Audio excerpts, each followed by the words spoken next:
રામ રામ ને હર હર મહાદેવ। તો અત્યારે જો મારે વિહામું છે, આ મારા દેરની છોકરી આવી ગઈ છે અંજારથી। અહીંયા અમારે ઉતાવણી છે એટલે ઉતાવણી કરવા તો દેવ મોટીમાં હું જ કચરો કાઢી નાખું, અને આ ગાડીઓ પડી છે એમાં વાહિંદા આવે કેમ કાઢવા એ જ ખબર નથી પડતી।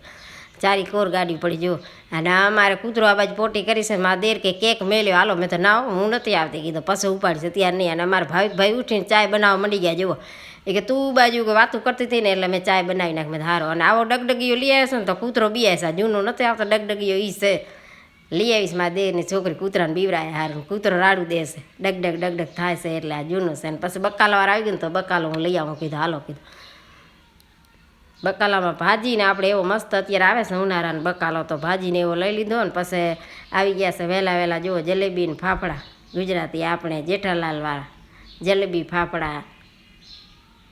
જલેબી ફાફડા નાસ્તો કરે છે ને પાયલ બકાલો વેતરે છે તો દાળ પાલક બનાવી નાખી છે ને મેં ખાલી પાલકનું શાક કર્યો છે ને મારા સારું ભાખરી કરી નાખી છે, રોટલી શાહ ને જમવાનું બધું તૈયાર કરી નાખ્યું છે। ને હવે મારી દેરાણી શું બનાવ્યો હવે જોઈ આવું કીધું, હાલો કીધું એને શું બનાવ્યો છે કીધું। તો આવીને પછી એનાય આપણે ઠામડા બધા ગોતવા માંડ્યા, તો આને તો સેવ ચમેટાનું શાક કરી નાખ્યો છે, થોડાક મરચાં વઘાર્યા છે। અને અમારે છોકરી જો આના ઉપર બેહી પથ્થર ઉપર ને રોટલી બનાવે છે ને એની મમ્મી બાજુમાં બાજરાના રોટલા કરે છે, ને અમારા છોકરા અહીંયા ડાયરા લગાવીને બેઠા છે, અત્યારે રજા રખાવી છે નોકરીમાં નથી જતા એટલે। પછી અમારે ગામમાં આયડો દેવા જવાનો હતો, ગામડામાં છે ને પેડા આવે એટલે આપણે ઉતાણીને આયડો દેવા જવો પડે ને, પછી વળી વાતું કરે કેમ કે ગામડામાં તરત જ ખબર પડી જાય કે આનો આયડો દીધો છે આ નથી દીધો, તો અમે અમારા વાહ નહીં ને અમે જઈએ છીએ આયડો દેવા।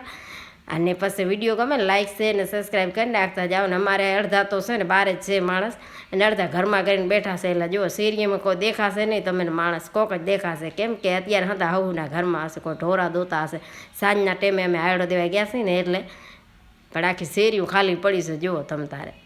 અને આ અમારું ગામ છે નાનકડો જોયો।